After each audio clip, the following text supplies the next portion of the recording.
Hello, welcome to Mortal Content, and I am really thrilled. I get to have author Hailey Piper, Bram Stoker Award-winning author Hailey Piper. Thank you so much for joining, Hailey. How are you? I'm great. How are you?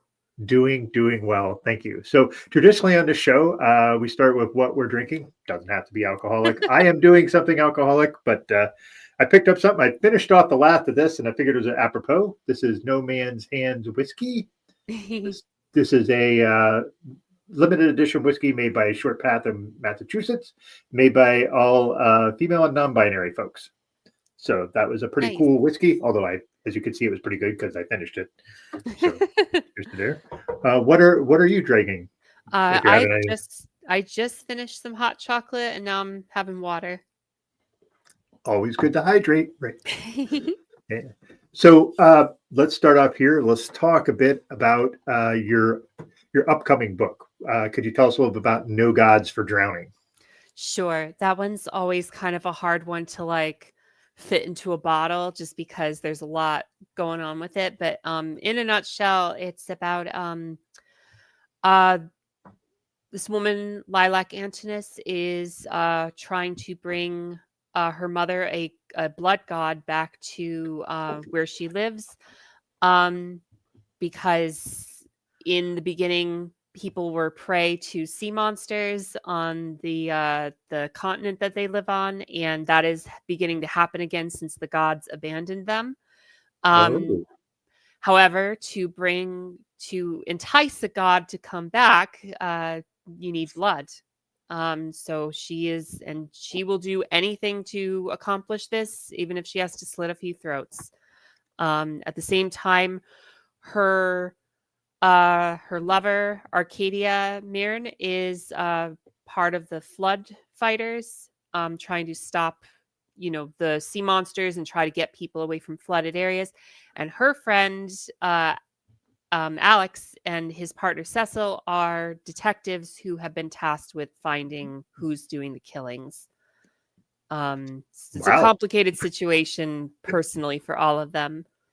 Yeah. But The thing it is, takes place go in ahead. a sorry. It takes place in a fantasy. It's a fantasy book, part fantasy, part crime, part horror. But when I say fantasy, people immediately think like Lord of the Rings, and this is more like, instead of being inspired by like Western medieval Europe, it's more inspired by like noir, crime Yeah. noir. Yeah. But that's cool because it's basically you're mixing genres in a way that's different. Because, like you said, with fantasy, traditionally everybody goes like the Tolkien route, Yeah, and fantasy is more than just that's like high fantasy. There's a whole right. gradient of fantasy. Exactly. So Oh, there fantasy can be anything you imagine. And that was kind of what I went into it with, was just like, what do I want to do? And this is what I wanted to do. and you clearly did it. So that's coming out March of next year, correct? Yes, All March right. 3rd from Bad Hand Books. Yeah, Bad Hand, man. Doug Morano, right? Oh my god, he's fantastic. Yeah. Um, So I also, worked with him a couple times before, so I'm just really glad to be working with him again. yeah. So that website down there, can we order books directly from your website, or do we have to go to some of your other retailers like Bad Hands and? You have to go to, I mean, I have links to the places you can get them. Like if you go to books, and then there's all the covers, and you can Mhm. click on any of them. They have like, Barnes and Noble, Amazon, the publishers' websites. With No Gods for Drowning, currently I think there are still signed book plate copies Oh, directly from nice. Bad Hand. I think they limited those to a certain number, so I'm not sure how many they have still, but I believe they still have some. And if not, it's available from the usual places, the usual bookstores online. Yeah. I would you be able to get it through bookshop.org because that's the one I usually I use. believe I believe so. Yeah. I Um, I I don't see just why like using them. not. Yeah, I like using them to try to stay away from Amazon. Yeah, no, Would totally. I same. I'm probably lost some sales at this point because I just don't link to Amazon anymore on social. I still keep it on the site just because I just list all of them, but Mhm. um yeah, but last I checked, it wasn't up on Bookshop, but it probably is by now because the last time I checked was like, I don't know, September. So Yeah, that's a while ago. yeah, it's a while. It's been a busy autumn. Yeah, yeah, and a little bit of background. I had asked Haley to come on for October, and Haley's like, that is a super busy month. And I was like, yes, you're a horror writer, so I should have figured that. So thanks for popping on now, though. Yeah, Because no, I'm happy to come on now. It was just, yeah, I was not only like virtually running around, but also like physically running around between like New York Comic Con and Connecticut and a couple other things. It was just October is just complete chaos for horror folk. yeah, as I would imagine it would be. I did remember, didn't was it in September that you did like a meet and greet signing with Jess McHugh? Or was that earlier? August. It was August. August, I Okay, believe. yeah, Yeah, for yeah, the end of the world as we know it, new tales from Stephen King's The Stand. Oh, nice. yeah. Yeah. I made it a point to read when I first got the book. I got the book, and literally I got the book a day before Chuck Wendig came on another show that I do with Greg. Oh, nice. And I was like, okay, Haley's in this. I got to read that one. So I like earmarked the ones I wanted to kind of make sure I had under my belt before I talked to him Yeah, of about course. things. So I want to talk just a smidge about that before we get into your other books, because that story that you wrote, and God, the title, A prey again, instinct. A Prey Instinct. When you talked about your No Gods for Drowning, how you were kind of combining all these genres, and that reminded me a bit of that story, because you were doing a lot of moving pieces in that story that really just tied together. And I was like, I don't know how she accomplished all that in 20 something pages. That was just superb. Like, I really, really, really was fascinated how you were able to pull that all together. And it just really, there's 4 characters, but one's not live. So Yeah. It's and that's always complicated because, like, you know, when you're doing flashbacks, the character kind of is alive also in a yeah, way. But yeah, I followed my instincts with that story, and thankfully they led me in the right direction. But also, like, one of my things is, I think one of my probably my favorite place to set stories is by the shore. oh So yeah. I kind of did myself a favor by setting that by on the beach at the beginning as the hurricane is coming in. Mhm. Yeah, that was a cool element, because that throws just a lot of chaos into the story. Like Yeah. not I'm not saying it's an easy way to sow chaos into the story, but it is a good way to use weather to kind of push the story along in a I different think it way. yeah, I think it depends. I think for me, I like to use weather because I try to put a lot of character into it. I Mm, try to make it feel like the weather has a personality, because I feel like that's how we treat it sometimes. Even though we know, sure. like, in our brains that that's not what's happening, we Mm, also act like, with like, I forget when this was, how old I was, but I on the news had been a tornado, and the way they were reporting it on the news was as if the tornado had targeted these houses, and it was like, yes. I know that's not true, and the news anchor knows that's not true, but that is how it feels. Yeah.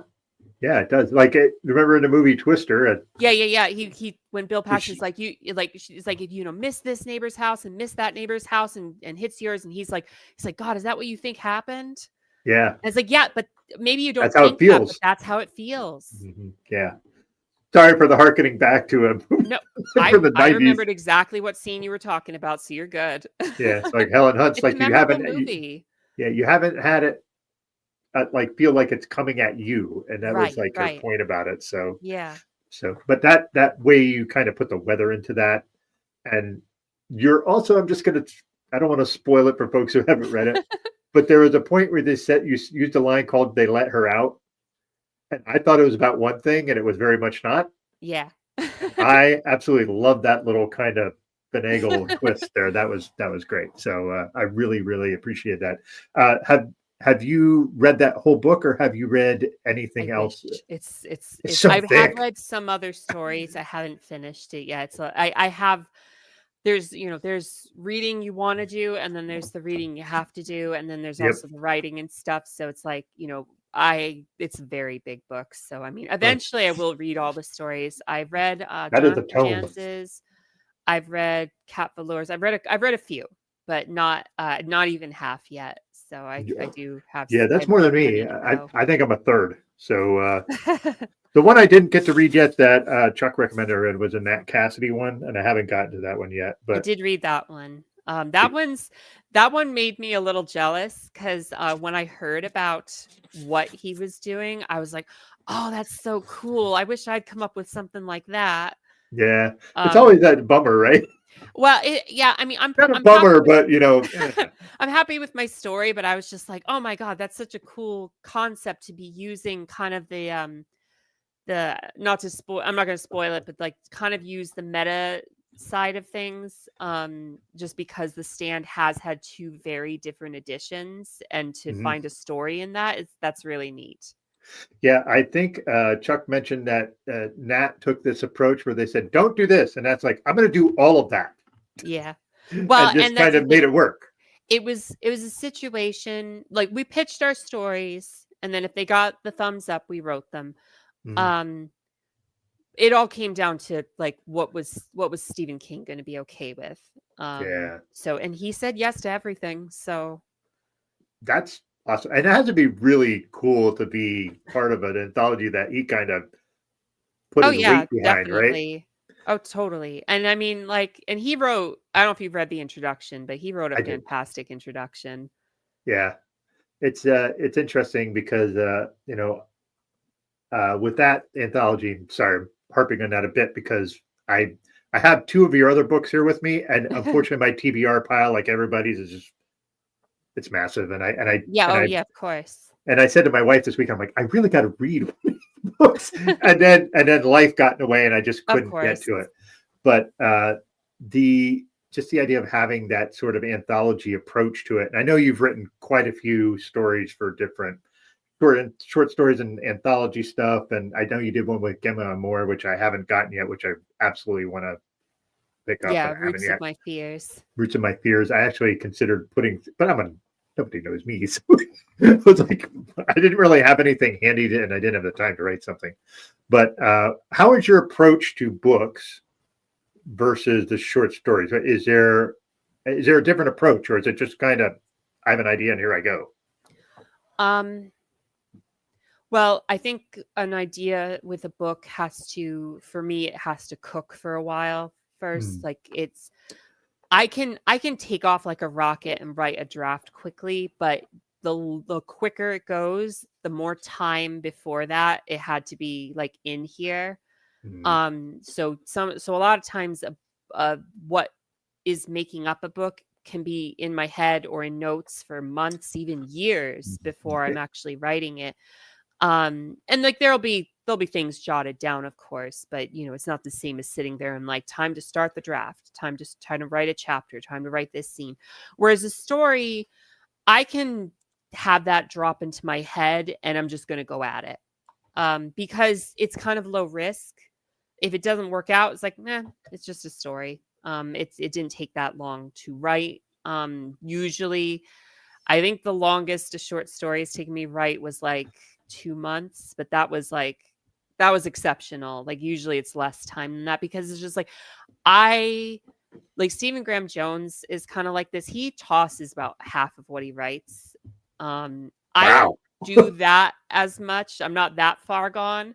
But for a while I was probably tossing about a third of what I was writing because it was just like bang out a story and then banged it out, and then it's just like, okay, I don't really like that one. I'm just gonna put it aside. And sometimes I come back to them and I'm like, oh, actually, that was pretty good. I'm surprised. And then I start to revise it a little bit. And other ones I come back to and I'm just like, yeah, I don't know what I was doing here.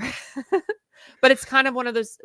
They were just talking about this online actually today with just like major media companies used to know that like the way to find something successful was to like make 20 things and expect 19 of them to fail, Mm, and then that one thing will take off. And they don't seem to know that anymore. They're way too stuck on their quarterly profit yeah. mindset.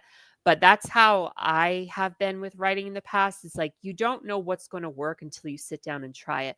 These days, I don't tend to finish a story if I'm feeling it's not working. I do sometimes, but usually I'll start it and I can kind of get a better sense for is this going to come to something that's special? Because I want to be proud of it. I don't want to put things out that I'm not proud of.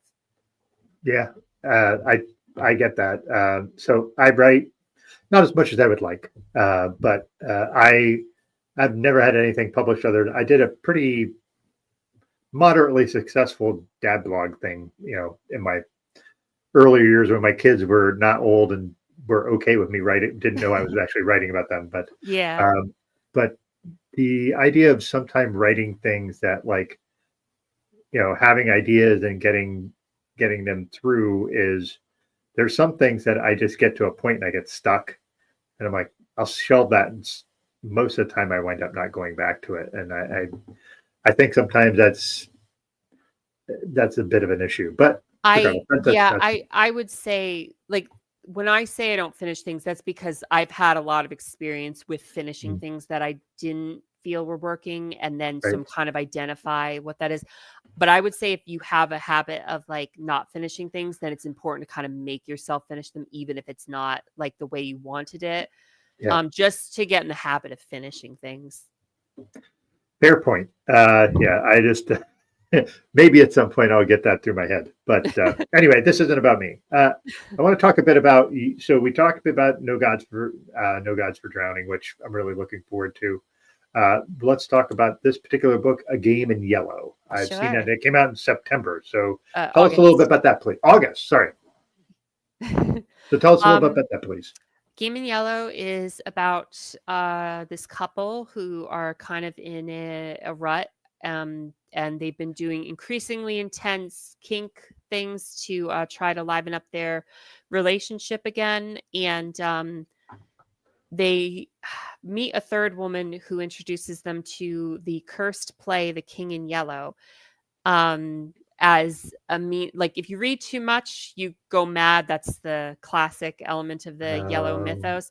But if you read just a little and then it gets taken away from you, it induces survivor's euphoria, which is very exciting for the main character Carmen, who's reading it. So it's essentially them deciding to use a cosmic horror cursed play as a sex toy, and that goes about as well as you expect. All right, so that was not the explanation I was explaining. I intentionally did not look them up because I wanted to hear your descriptions of them. So that is fantastic. Also, if it's cosmic horror stuff, I absolutely adore that sort of genre. Oh, well, that's most of my books. Yeah. So that's been out since August. All right. Is there? I know you said you saw signed nameplates for No Gods for Drowning. Are there anything like that, or can you request that through your site if you wanted like a signed book? That's something I don't do that so much anymore because it's kind of difficult to get things through the mail. Yeah. But I do try to sign books when I'm in places. There are, I don't know what that one, because it's been a bit now, so I'm not sure where there will be signed copies. I know there were signed copies at Little District Books in DC, and I think if you call them or email them, they could probably hook people up with that. Because they do ship around the country. They don't just be like, no, you have to live in DC to buy books from us. Unfortunately, that's kind of fortunately or unfortunately, it's kind of the way it works now, right? You got to be able to kind of send things all over the place anymore. So but they're an indie bookstore, and it's good to support the indie bookstores. Yeah. What's your favorite indie bookstore? Like, listen, that's like saying, what's your favorite kind of piece? But what are some that you like? Okay, I like Little District Books. Curious Iguana is great too.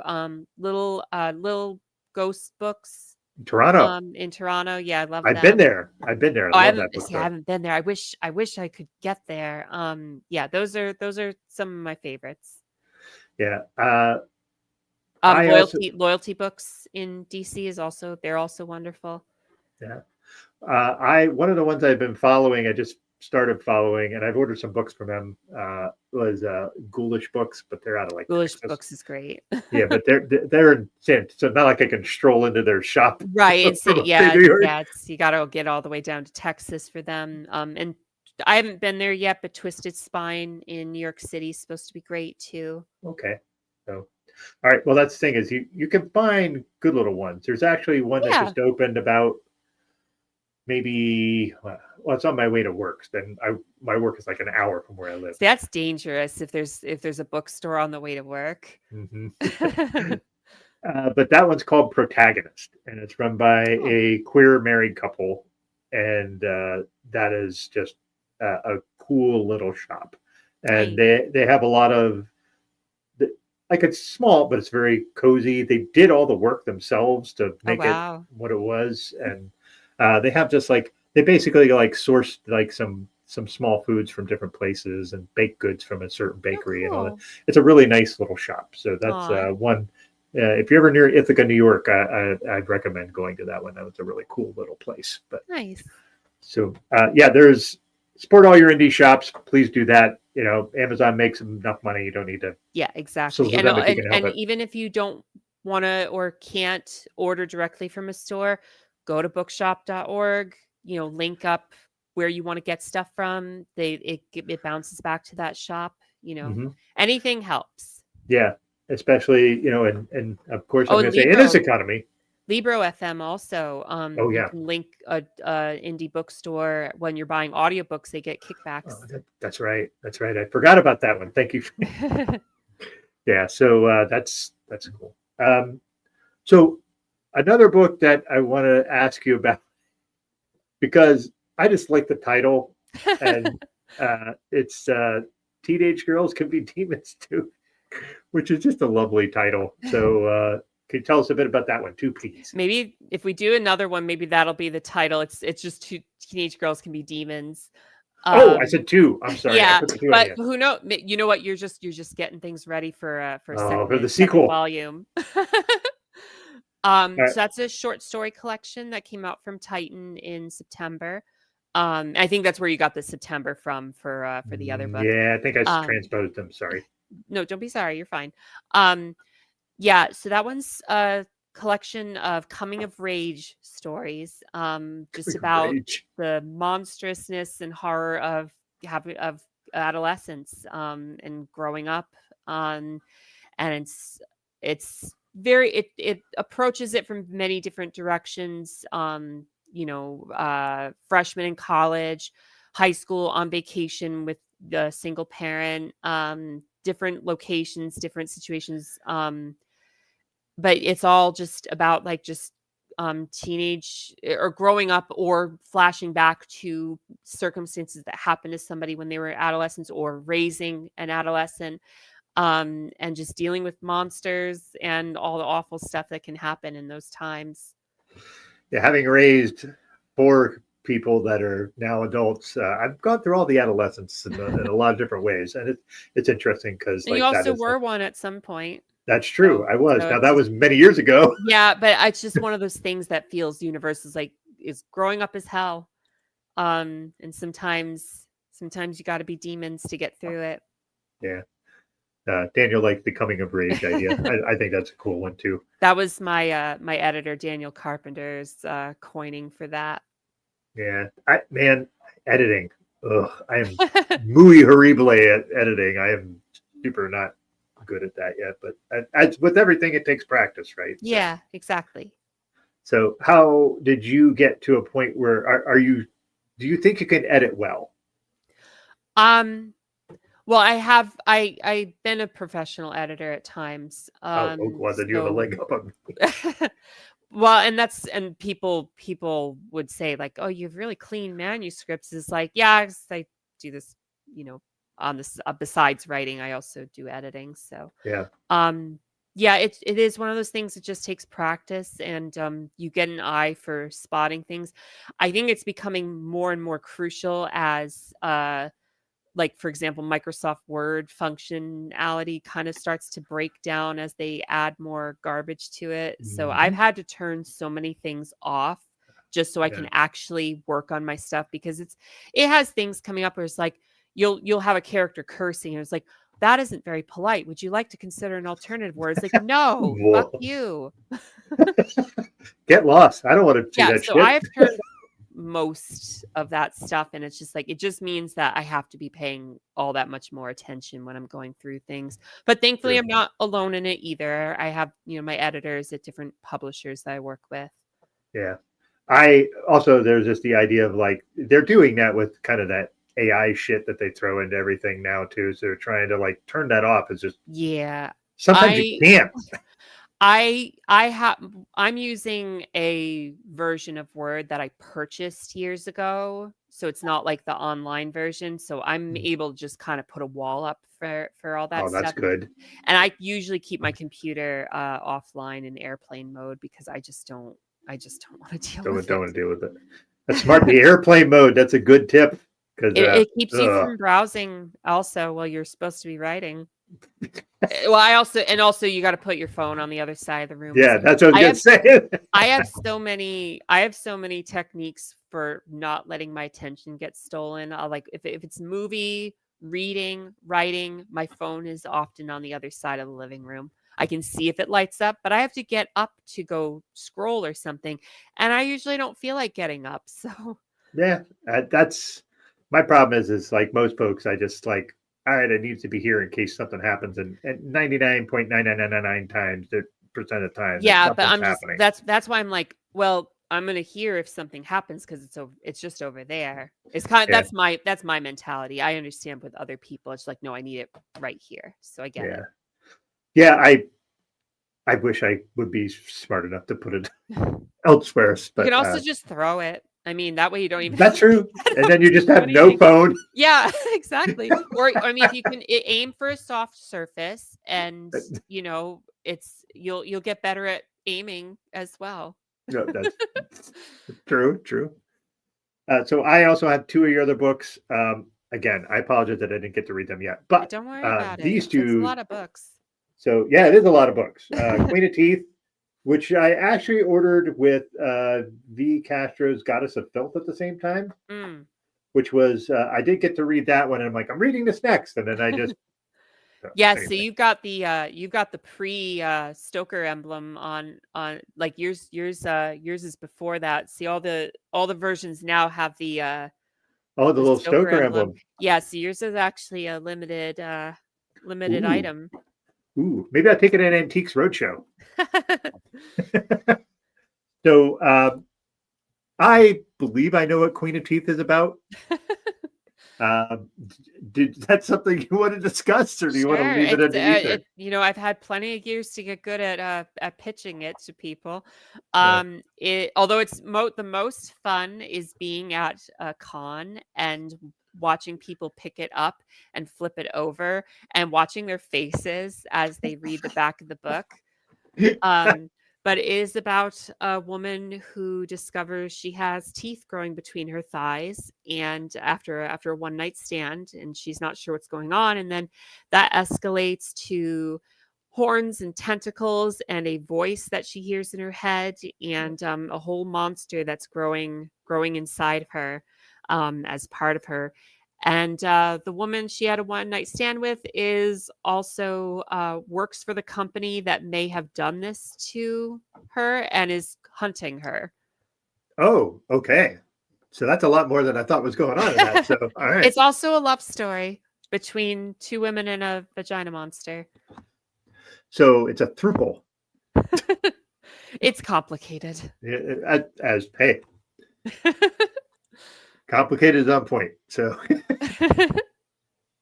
so Light Most Hateful, I believe, is more of a vampire story, correct? No. Oh, That's so I got that wrong. all the hearts you eat is my vampire book. Oh, I had them That's confused. I apologize. Yeah, and that's easy to do because, like, well, so with Titan, I kind of have like they kind of have a format for me at this point. So like the title kind of Yeah, zigzags like in the same font and stuff. So that's easy mistakes to but make. it's effective. Yeah, oh yeah, definitely. No, they were like, "Do you want to stick with this?" And I was like, "Yeah, let's stick with it." Julia Lloyd does fantastic with the cover design and cover art.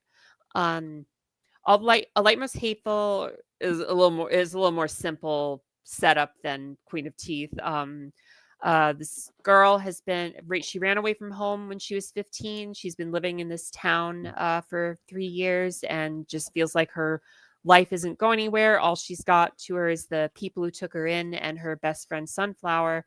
And then the book begins on this summer night when this storm rolls into town, and just everything goes haywire. This monster shows up at her work and eats a guy.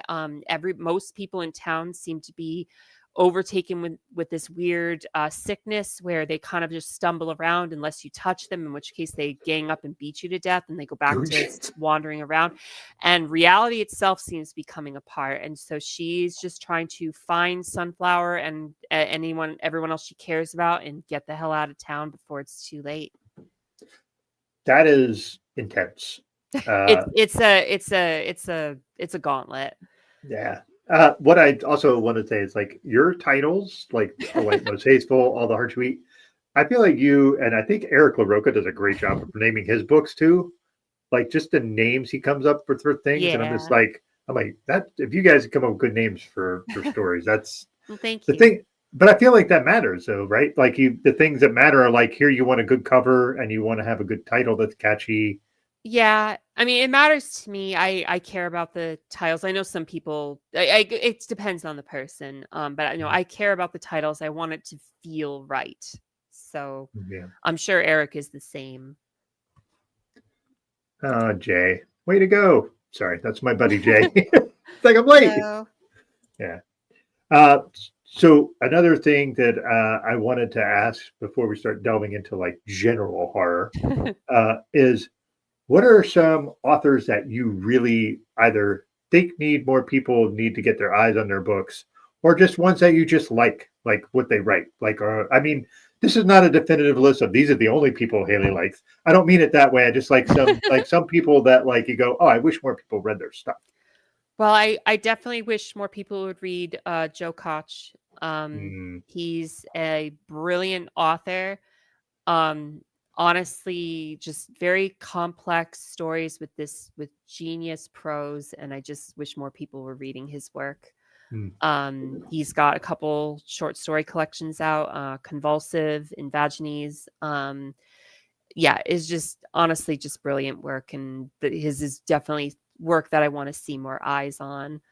I could list authors for an hour or two. Yeah, I understand. I know I kind of so many gave good, you a broad like some people who've written books I've read this year, either arcs or otherwise, that I really loved. Johnny Compton, Sarah Gailey, Gretchen Felker Martin, Mia Ballard. Yeah, just a lot of. I could just comb my bookshelf, honestly. J.W. McCarthy, Jessica McHugh, Gwendolyn Keiss, Sarah Tantlinger. Like, I can just go on and on and on. Eden Royce, Monica Kim. She had The Eyes They're the Best Part out last year, and that's like one of my new favorite horror books. Yeah, there's just so much to read. I can say Stephen Graham Jones, but everybody is reading Stephen Graham Jones. Well, he's finally people are kind of getting on that train, right? You know, and yeah, I've read a few of his. I still think The Only Good Indians is like just that's one of my favorite. That's one of my such a favorite good horror book. books. Yeah, that one's brilliant. And if you haven't read any of his stuff, please do, because his stuff is fantastic. And he has a pretty wide array of books too. Oh yeah, totally. I mean, he's been focused on slashers for the last few years, but he's got so many other books. Mongrels is one of the best werewolf books you'll ever read. And I still got to read his vampire book, The Buffalo Hunter. Yeah, I haven't read that yet. Yeah, it's supposed to be incredible. So I have it right here. I just, just like you said, the TBR just. Yeah, the TBR just keeps TBRing. Like I'm never going to get through it. Yeah, there's AC Wise is fantastic. Yeah, I could just do this all day, honestly. Yeah, I like. What's funny is like we all have our sort of favorites on that sort of realm, right? And the thing is like everybody has different one that I don't see a lot, and when I see people read his books, I'm just like, I'm glad you're doing that. Is a guy named Craig DeLuey. I just his The Children of Red Peak, that book he wrote, which was just like this fantastic cult book. Like I was like, Jesus, like who writes that stuff? And but I just think that guy needs a lot more eyes on his books. But the one you talked about, Gretchen, unfortunately, Gretchen Felker Martin. Yeah, I've got her book, which was Black Flame. Black It's Flame. honestly, in my opinion, one of the best books of the year. That book is strange and awesome. Like I just like that it exists. Like Yeah. you know what I And mean? so funny. So that came out a week before Game in Yellow, and we were both reading each other's books, and it was so wild to see. There are a lot of similarities between those two books, and neither of us had any idea the other was doing that. So it's Yeah, kind of wild that they came out so close together. yeah. Well, it's interesting when you say something like so. I don't know. We'll get into horror, but I just want to mention that there's a TV show called Pluribus, which came out on Apple, Yes, which I've heard is of that. and this the broad premise of it was something. I started a book like 4 years ago, and the premise of it is very similar. Oh. And I was like, well, now I can never finish that because that's not going to work now because everybody goes, oh, well, it's just pluribus. I'm like, well, not really, but yeah, Well, I mean, sort of, but it's also like that's an easy comp. yeah, that's fair. And I That's how I remember, look at that stuff now. yeah, like Chuck Wendig said one thing online at one time, and it always stuck with me is like everything's kind of been written, none of it's been written how you write it. Right. And I was like, that's a really good point because you can have the same story and three people write it and be three completely Exactly. different stories. So, Absolutely. but it was funny. I've Go ahead. Sorry. I was gonna say I've had short story premises before though, where because I then read a short story by someone else that was very similar, and my reaction was like, "Oh, good, I don't have to write that now." Whereas I'm like, oh, damn it. Now I can't write that. But like, I get, and as prolific as you are, I could totally get why you had that It reaction. feels like exercising demons.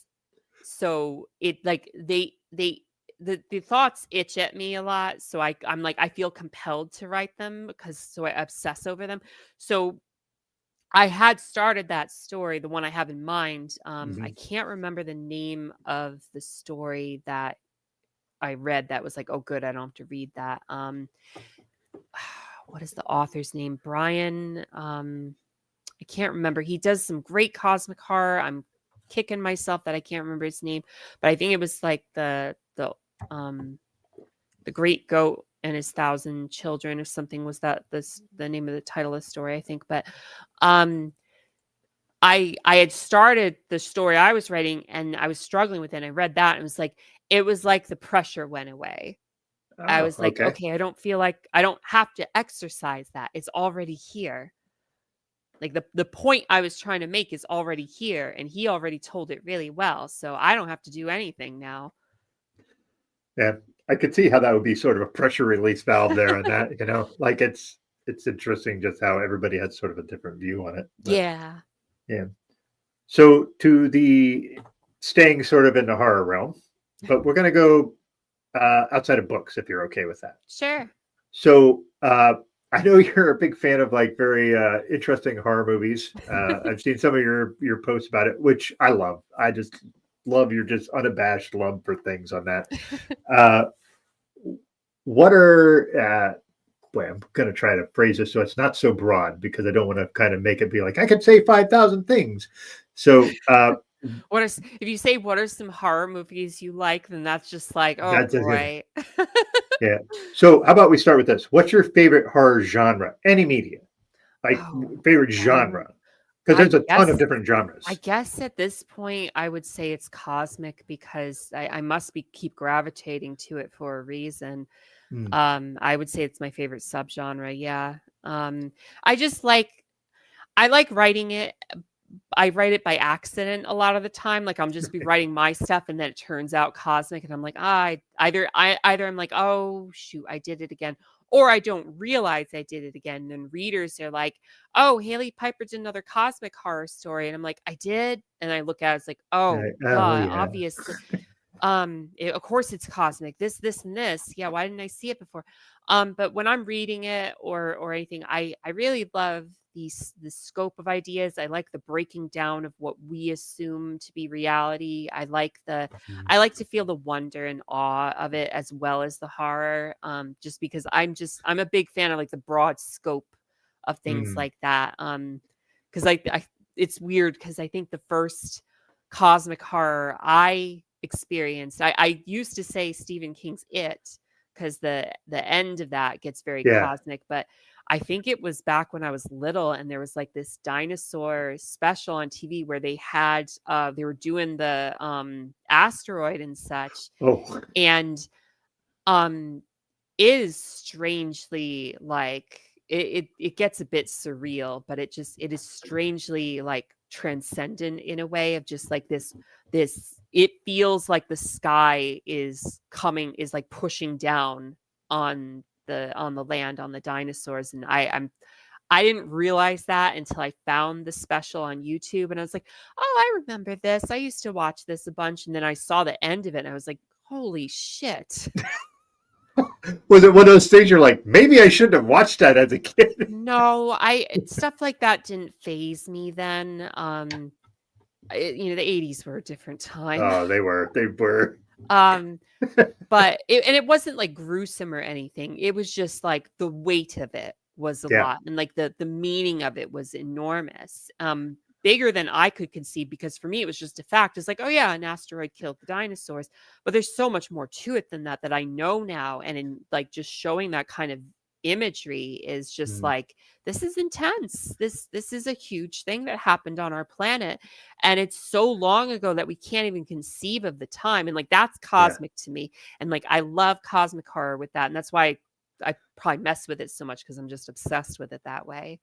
Yeah, like when I hear cosmic horror, I think a lot of like the Lovecraftian stuff, but I mean it's broader than It's so that, right? bigger. It's so much bigger than that, and he didn't even start it. Like No. earlier than that with like Chambers and I think Algernon Blackwood. I Yeah. think I Yeah, I'm want pretty no, sure you're maybe not right. him. Maybe M.R. James. I'm not sure. Whoever wrote like The Willows. Yeah. Yeah. Sorry, I was just like, oh yeah, that's right. Like sometimes again, I like forget, but I get some of the late 1800s authors mixed together. So I'm like, that's why I'm like, was it this person or this person? yeah. It is fascinating. The cosmic horror stuff I find super interesting because there is there's a you feeling infinitesimally Yeah, well, and I if I just think that's small. interesting.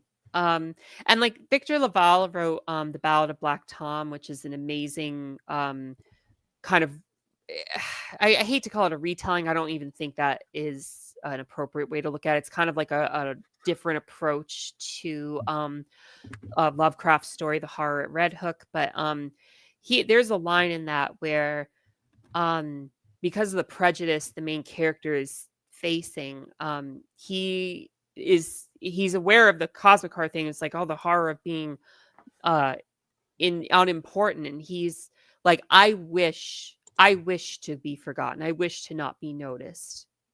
It would be much better to be unimportant, to be infinitesimal, than to be noticed and hated.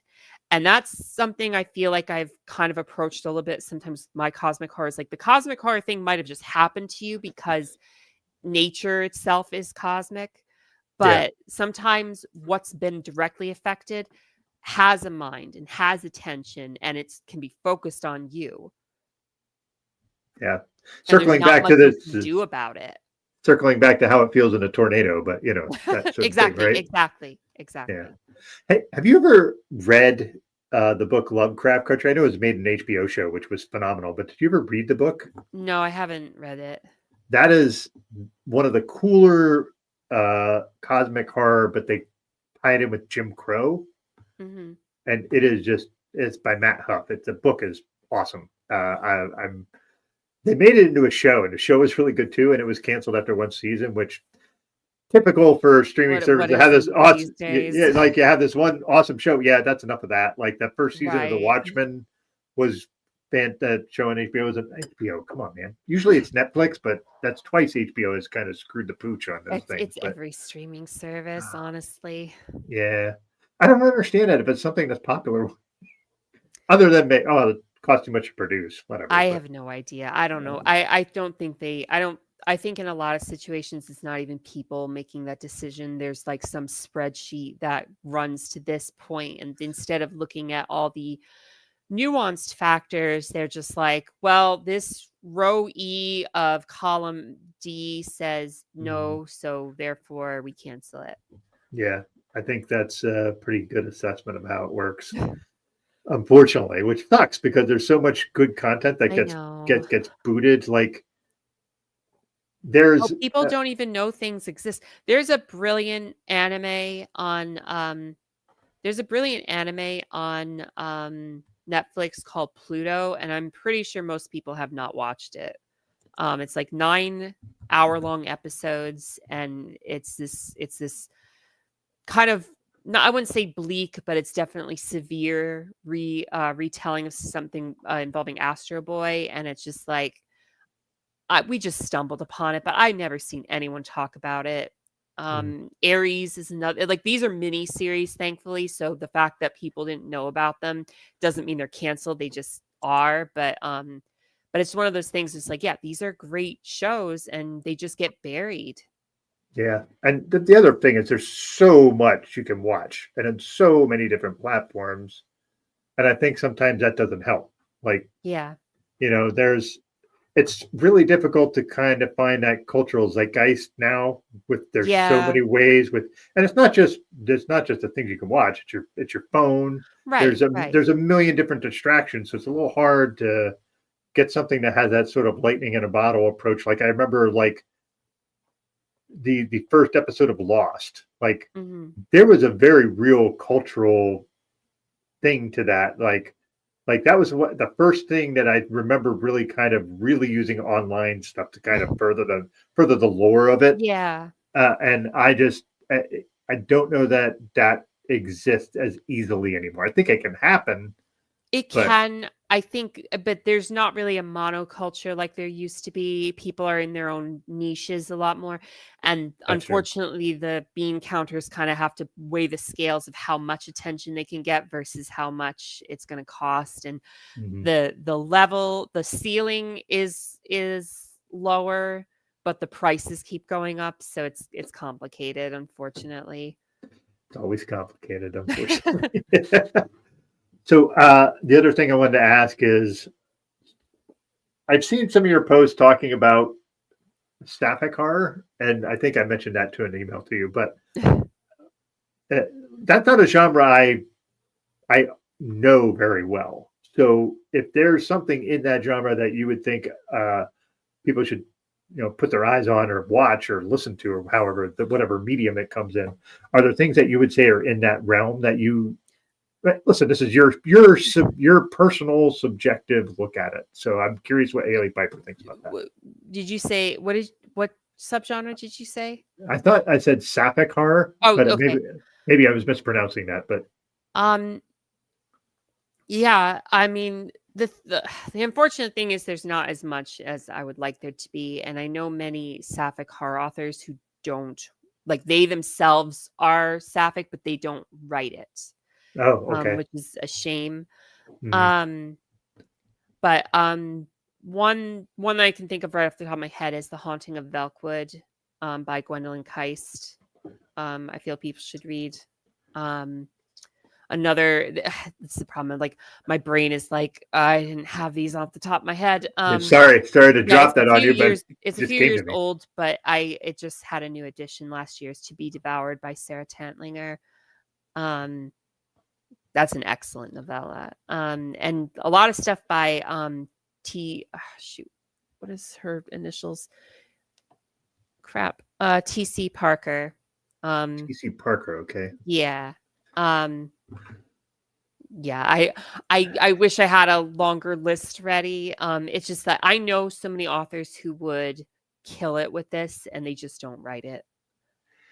Well, I would think with the sort of nicheification of things, maybe they would, if they could find the right audience, maybe they It's could. You know what I the mean? thing is, what's difficult with that is that some people are not out, and unfortunately, Uh, readers, publishers, different people demand that you evidence yourself for writing those things. And, like, well, it doesn't uh, help that their friends know. It's they have to make it something on social media. They have to make it social media's business, like unfortunately. public, So, public. right. And so, like, someone like me who's like out, I can be like, yeah, I'm writing all these lesbians, I'm writing all these like, bisexual women, and Mhm. it's just like, but they shouldn't have to do that. I'm not going to name her, but there's another author who she was pressured to come out because she wrote a bisexual protagonist, and people harassed her until finally she came out and said, yeah, I'm bisexual. It is own voices. And I'm like, that shouldn't happen. No, no, nobody should have to come out unless they're ready Yep, to do so, absolutely. ever. I'm a parent of several queer kids, and we never you we knew parents you kind of know, and you're like, yeah, that one, yeah, yeah, I know you're okay, Yeah. cool. And then it was funny, like just the nervousness of them coming to us and being like, yeah, we knew, it's okay. Yeah. But but that's the thing is not everybody has that experience. So you're Right. absolutely right that nobody should be forced publicly to do that kind of stuff.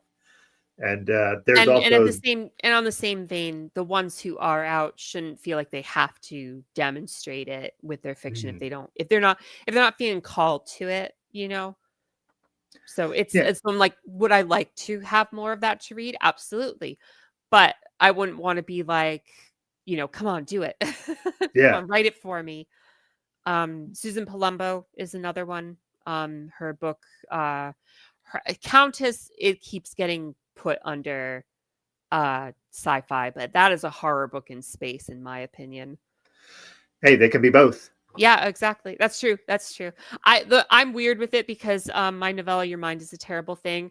People are like, "Oh, it's sci-fi." And it's like, I don't feel it is because I don't feel like I put any science into it. It definitely takes place in space, but I was like very much like, "No, I'm just going to do what I feel like. I don't care how unrealistic it is." Whereas Queen of Teeth, I'm like, "No, I did some research here. I Yeah, looked into the mitochondria and stuff, and then just so I could understand what I was talking about a little bit. Like, yeah, is it possible to grow teeth down there? If so, I want to know what the normal circumstances are, so then I can say, no, that's not what's going on.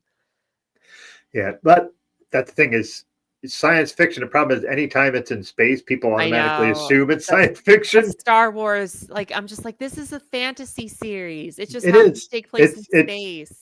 Yeah, it is. It's just it's a fantasy series where Yeah. people are going between planets. That's Right. Exactly.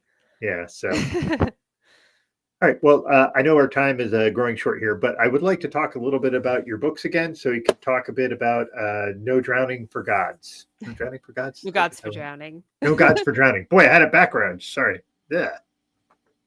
So tell us a little bit about this too. Again, if you could, please. Again, it's a fantasy based on noir instead of medieval Europe. And we actually have a new cover for it for the Bad Oh, Hand Books edition. And that's coming out March 3rd. With a woman trying to bring her blood goddess mother back to save everyone, except the people she has to kill to do it. mm. Blood God always reminds me of Blade. Like the Yeah. Stephen Dorff trying to bring the Oh, blood yeah, god yeah, back. yeah. You know what I No, mean? totally. Sorry. He was supposed to be a tornado made of blood at the end, but they couldn't get the CGI to work for it, Yeah, but so that was they CGI back in what there was year was that? CGI. Was There Yeah, was but that was CGI like back then. that was like No, that's the early thing. two It thousand. wasn't advanced enough to do something that way and look convincing, so they didn't do it that way. Yeah. Also, one of my first recollections of Donald Logue in any movie, but yeah. Anyway, all right. So also you have recently in August came out with A Game in Yellow. Yep. So we have that. That again, I'm not going to try to describe it. Please do it yourself because I'll mess it up. Sure. It's about a couple in a rut who are trying to liven up their sex life again. They meet a third. They're two women. They meet a third woman who offers the kin yellow, and they're going to try to use a cursed play as a sex toy, and does not. It goes about as well as you expect. So it's like The Ring, but for sex. I don't know if I'd put it that way, but it definitely Carmen, who's the one reading it, her the line between her reality and what's happening in the play starts to blur pretty soon after the first time she reads it. But it becomes kind of addicting for her because it's, she starts to build a tolerance, so she needs more, so she reads more, to the point that she's looking to get a peek at the play at any point, and she just is thinking about it all the time. Becomes obsessive then at that point. Yes. And the play becomes obsessed with her. Oh, okay. Now we're talking. So, Hailey, we know you have a heart out here. We're going to talk about teenage girls can be demons, and that then one's I easy. think we'll call it 13 coming of age stories. Just about how hard it is growing up, dealing with monsters, and the girls who will do anything to get away or get even. Yeah, nice. So, Hailey, again, thank you so much for popping on here. I really appreciate it, and hopefully we'll be able to talk to you a bit when no gods for drowning. I almost transposed it again, so I apologize. But thanks again for being on, and I appreciate it. So thank you for being on. Thank you so much for having me. This was great. Yep. All right. Thank you. So you can pop up, and we'll catch you later. Thank Bye. you. Oops, sorry, I pushed her off there. Anyway. I dropped her off too fast. Yeah, you did. So that was fun. Yeah. That is one of the more prolific authors that I have had. She has been published for, I think, 7 years and has like 13 books. Like just like as she said, she's kind of compelled to write, which I am not a person who's like the compelled to write person. I am a person who's more like I'll write when that feels like that's what I should be doing. So like, but wait, isn't that compelled though? I guess, but like she makes it feel like if I don't do this, I'm going to explode. And like that's like it, like when we had Chuck Wendig on our other show, and he was saying he talked to Clay McLeod Chapman, who's written a bunch of books too, but he's like constantly writing. Like he's like, I have to get it out of my head or I can't handle it. And I am not that kind of person. Oh, okay. I see what you mean now. Yeah, so that's what that is. But I have a question for you. Yeah. Can you explain the what is it like? Hailey is a Bram Stoker award-winning. Yeah. What can you explain to everybody what is that award and how prestigious is it, or whatever? Like you know what I mean. It's extremely prestigious for horror authors. It's all for horror authors. Like this is like you get nominated, and the people that get nominated for Bram Stoker, you are considered top level author, or your book is considered top level is a better way to say it. So like, and if you win that is a big fucking deal. It is like winning a James Beard Award when you cook. Like it's that level of like, wow, you did that. Awesome. Like we were talking about Stephen Graham Jones. I think he's won 2 of them. And that guy you can read any of his books. He's just a fantastic fucking author. And he's a Native American. So you'd actually be porting a Native American author. So buy his books. Amen to that. And what genres of horror come under that? Every genre. Like that's the thing. You could write, apocalyptic horror. You could write gothic horror. Is it just one award, or is it like numerous awards? Numerous, like depends on the genre. So okay. So it's not like, hey, all the horror books, here it is, but it's more like hey, this genre of this book, and that's how. So it's like the Grammys for horror. Yeah, that's a good way to describe it. Yes. Okay, cool. All right, cool. I saw that when you were when you told me she was going, and I was like, wait, that sounds big, because Bram Stoker is big, or Bram Stoker wrote Dracula, so that's considered like the grandfather of horror. It's actually not. It's the lady who wrote Frankenstein. But anyway, Mary Shelley. Oh, here we go again with men stealing women stuff, but we'll leave that for another time. Yeah, there's a lot of argument about which one was released first, but whatever. Gotcha. Not stealing, but you know what I'm saying. Yeah. Maybe. All right, so this was a fun one. I'm glad it happened. What's happening next month, Doug? Next month, I'm really thrilled. I don't know if you remember, well, folks, if you remember when I had Greg and I had on the Speakeasy Conversations back then, it was Brothers and Booze, and we had the Kingslingers guys. Yeah, they took over. Oh, dude, that was awesome. They were so much fun. Mhm. Well, they're doing a new podcast now, and it's called Flanagan's Wake. And Flanagan's Wake is all about them watching all of Mike Flanagan's movies and shows. And we're going to have them on to talk about that. Also talk again. I think we've been kind of staying in the horror realm. We'll be talking about horror again. So, for those who aren't familiar with that person, like me, tell us more about him. All right. So Mike Flanagan. Yeah. So Mike Flanagan has written some extremely successful things. Like he wrote and produced Haunting of Hill House. He followed the House of Usher on Netflix. He's done multiple movies. Gerald's Game, which was one of the best Stephen King adaptations I've ever seen as a film. So he's Stephen King adjacent. Stephen King loves how he adapts things. Like he gave him the go ahead to start doing The Dark Tower, which nobody's been able to adapt that. Nobody. They did a movie that came out, and whoever did it did a fucking terrible job of it. It was awful. It was awful. Like Jill and I are huge Dark Tower fans. I have never seen Jill more angry ever than when she walked out of that movie. She was fucking furious. That's how bad it was.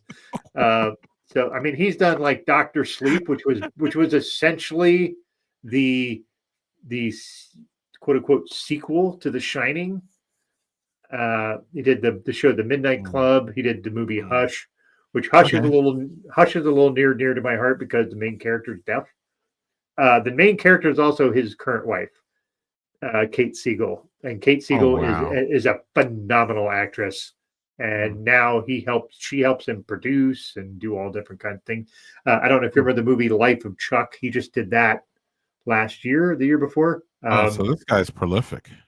Well, yeah, kind of. Sounds like it. Yeah. So, but Life of Chuck was actually an adaptation of a Stephen King short story. So, but they're doing basically all of now. What's interesting is before they did The Haunting of Hill House, they read Shirley Jackson's book that it was based on. So they basically did this whole thing where they did chapters of it and reviewed that, and then they went through the show, and they just do an awesome job. They're super funny. They're very thorough. But that'll be next month, and then the following month we don't have this up, but the following month I'm having a romance author on, someone who just writes romance novels. That is something I am utterly unfamiliar with, but being that it's February and there's Valentine's Day. Yes. Wait, I thought you're a big Valentine's Day person, Doug? I am not. I fucking hate Valentine's Day.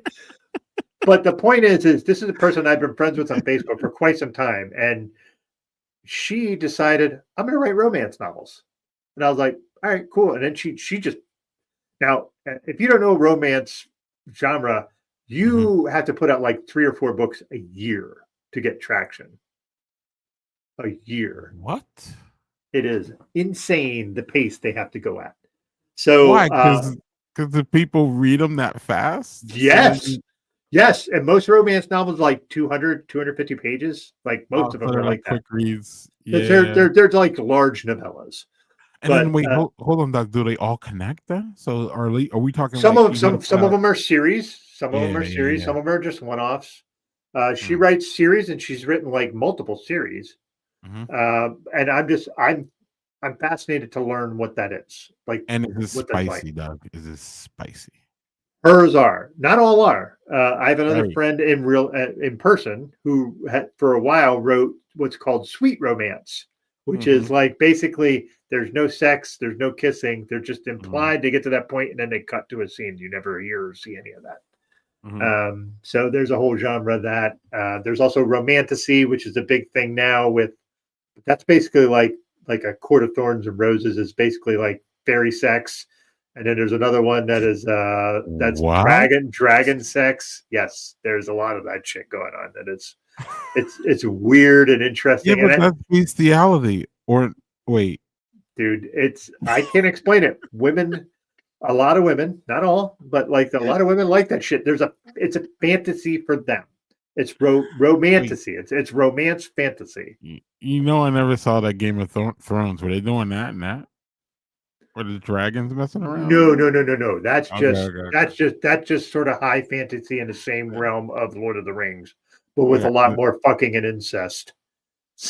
Oh, but not the dragons. Okay, I was Yeah, gonna say if the dragons were, the it might dragons were entice not me to do involved in it. the fucking. Okay, No, okay, not at all. that may No, entice me to jump in. no. Anyway, y'all wild. Wow. Okay, so that's That's February. that's February. Wow, cool. It's kind of rare when you're able to book out. You know, you already Yeah, know. Sometimes yeah, and it's I'm hard. trying to do that. Be a little better on that. And I haven't been, but I want to get it like how we do for our regular show, where it just Yeah. like I have things steady. And the thing is, my this show is once a month, so it's like No. so. You know, I used to produce the Badger Beer Hour, and that was the same issues for sure. Yeah, Like getting everybody on that one day, you know what I mean, or like content. You know what I yeah, mean? It's kind of yeah, hard with scheduling and all that. So, yep, well, Doug, that sounds great. yeah. Yeah. Any content you would like to recommend before we get out of here for the holidays, or? Yeah, I would like to also say Speakeasy Conversations. Definitely tune in this Friday. We're having just two banging guests. I'm so happy we got those folks. It's Ale El Sharpton Chapo, yeah. and Brewgether, which is Hmm. basically like an organization in Atlanta that is tries to get Black farmers to work with Black brewers so that their Oh, ingredients are working together, and that's oh, just fantastic. I saw them at Barrel and Flow this year. I can't wait to have both of them on. That's just going to be a fucking great show. and, Um, yeah, and I wonder if we're going to see them at Barrel and Bayou. Barrels on the Bayou. I don't know. We'll And, ask. and then next week, while we're here, it's going to be a good content week with Whitney, right? You want to talk about that? Yeah. So the week after that, then we're going to have Whitney Ann Adams, who is a costume designer in Hollywood. And I'm not sure if Lauren's participating in that. I would think so because she always does. And we're going to talk about our top. We haven't decided if it's top 5 or top 10 movies of the year. I think it's top 5. I can do either way. That's great. And then Yeah. the week after, Doug, I have no idea what's going on. it's more content. Well, our top 5 songs of the year or top 5 That's right. albums of the year with Yeah, Jerry and Tony. Yeah. I like yeah, to and call we're him. also I don't know if I like to call him Ant. That's why I stuttered because I like to call him Ant because Anthony, but I don't know if yeah, he wants me to call him that. But if he doesn't, then I definitely want to call him that because we yeah, him and I have a spicy relationship, and that's a good thing. yes, yeah. So we also have prior to that, we'll be doing 10 through 6 of our top 10 albums of the year on their podcast, Modern Brews and Beats, Modern Beats and Brews. Yeah, and we don't. I always we're- transpose that. Yeah, and we're filming or we're recording next Wednesday, so I think it'll come out probably the following Monday, but I'm not sure now. Yep. So that's going to be fun as hell because that's always fun as hell because there's always a few that we all agree on, and then there's just a bunch we just pull in and talk Yeah, about. we like So, to get spicy about it too. We like to, sure. a We like to little bit defend. criticize. Yeah, we like to criticize each other, or not. It's not outwardly criticizing, but it can be. So it gets a little spicy. So that's fun too. All right, Doug. You this is your thing, so you take us out, or Yeah. unless you have more to talk about. No. Again, I just want to thank Hailey Piper for popping in and talking to us. Man, just please go and get her books because you will not be disappointed because that woman can weave 15 things into one story and you're just not sure how she made it work, but she always does. So And today was about sea monsters. That sounded fun. that's that sea monster thing. That is No Gods for Drowning. That is one I'll definitely be buying because that sounds fantastic. And that's March, right? Yeah, it's March 3rd of next year. So all right, man. All right. Cheers, everybody. Thanks again for tuning in. Much appreciated. We will see you later.